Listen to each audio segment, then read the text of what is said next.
Hello friends, இன்றைக்கி நம்ம இந்த வீடியோவில் ஒரு சூப்பரான லஞ்ச் பாக்ஸ் தான் பேக் பண்ண போகிறோம். வாங்க என்னென்ன பண்ணுறேன் அப்படிங்கிறத பார்க்கலாம். ஃபஸ்ட்டு வந்து நம்ம பூண்டு மிளகு சாதம் எப்படி பண்ணுறதுங்கிறத பார்த்துடலாம். அதுக்கு வந்து ஒரு கடாயில் 2 டீஸ்பூன் அளவுக்கு எண்ணெய் ஊற்றிக்கோங்க. எண்ணெய் நல்லா சூடான பிறகு அதில் 1/4 டீஸ்பூன் கடுகு, 1/4 டீஸ்பூன் சீரகம் சேர்த்து நல்லா வறுத்துக்கலாம். கடுகு நல்லா வெடிச்சு வந்த பிறகு அதில் 2 வரமிளகாயை சேர்த்துக்கோங்க. அடுத்ததான் இதில் பார்த்தீங்கன்னா நான் 30 கிராம் அளவுக்கு பூண்டை நல்லா இடித்து எடுத்து வச்சுருக்கேன். இதையும் சேர்த்து ஒரு நிமிஷம் நல்லா வதக்கிக்கோங்க. இது கூடவே ஒரு கொத்து கருவேப்பிலை இலையும் சேர்த்து நல்லா வதக்கிக்கலாம். பூண்டு ஒரு நிமிஷம் நல்லா வதங்கின பிறகு அதில் பாதி அளவுக்கு பெரிய வெங்காயத்தை இந்த மாதிரி பொடியாக நறுக்கி எடுத்து வச்சுருக்கேன். அதையும் சேர்த்து ஒரு நிமிஷம் நல்லா வதக்குங்க.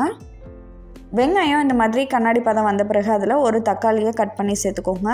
தக்காளியை இந்த வெங்காயத்தோடு சேர்த்து நல்லா ஒரு டைம் கிளறி விட்டுட்டு இதில் 1/2 டீஸ்பூன் உப்பு, கொஞ்சமாக ஒரு சிட்டிகை அளவுக்கு மஞ்சள் தூள் சேர்த்து நம்ம நல்லா வதக்கிக்கலாம். இப்போ இதை மூடி வச்சு ஒரு 5 நிமிஷம் தக்காளி நல்லா மசிஞ்சு வர வரைக்கும் வேக வச்சுக்கோங்க.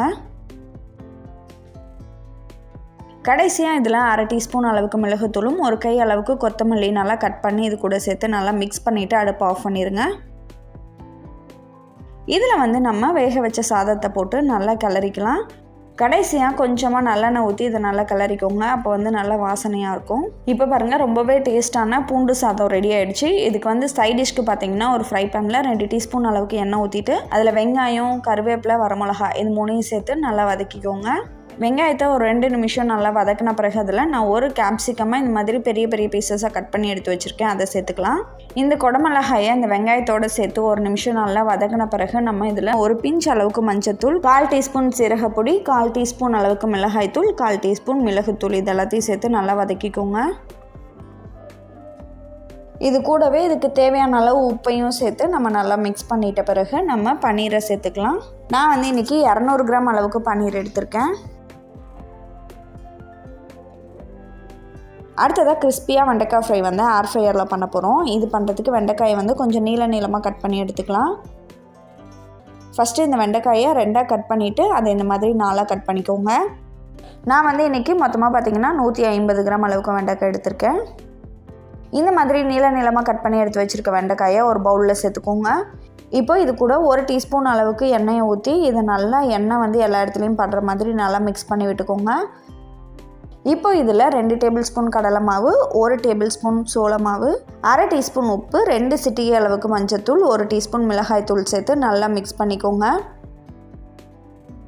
இந்த மாவு எல்லாமே இந்த வெண்டைக்காயில் நல்லா கோட் ஆகிற மாதிரி நல்லா மிக்ஸ் பண்ணிக்கோங்க.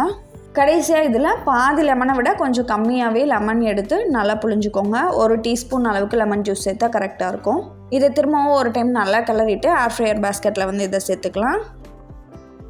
இந்த மாதிரி ஏர் ஃப்ரையரில் நம்ம ஃப்ரை பண்ணும்போது ஒரே இடத்துல எல்லாத்தையும் வச்சிடாமல் நல்லா ஈவனாக ஸ்ப்ரெட் பண்ணி வச்சுக்கோங்க. இதை வந்து நான் 200 டிகிரி செல்சியஸில் 5 நிமிஷம் ப்ரீஹீட் பண்ணி வச்சுருக்கேன். ஏர் ஃப்ரையரில் உள்ளே வைக்கிறேன். இப்போது ஏர் ஃப்ரையர் ஆன் பண்ணிவிட்டு வெஜிடபிள்ஸ் அப்படின்ற ஆப்ஷனை செலக்ட் பண்ணிக்கலாம். இப்போது டெம்பரேச்சர் டைமிங் வந்து நம்ம அட்ஜஸ்ட் பண்ணிக்கலாம். 180 இருக்கிறத நான் வந்து 200ஆக மாற்றிக்கிறேன்.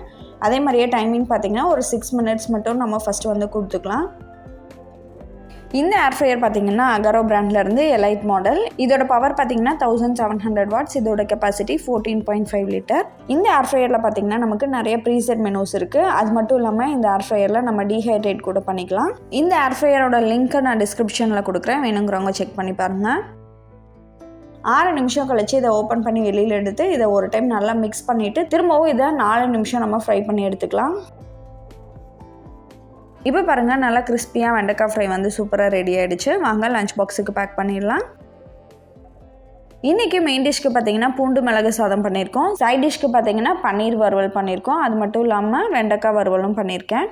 அடுத்ததான் இந்த கப்பில் வந்து கொஞ்சமாக தயிர் தான் ஊற்றி கொடுக்குறேன். இப்போ மழை காலம் அப்படிங்கிறதுனால தயிர் ஊற்றி கொடுத்தோம்னா அது வந்து துவையாது. அதனால நான் தயிராகவே போட்டு கொடுக்குறேன். இந்த லஞ்ச் பாக்ஸ் ரெசிபி உங்களுக்கு பிடிச்சிருந்ததுன்னா மறக்காமல் லைக் பண்ணிக்கோங்க. இந்த ரெசிபியை உங்களோட ஃப்ரெண்ட்ஸ் அண்ட் ஃபேமிலி கூடயும் ஷேர் பண்ணிக்கோங்க. நன்றி.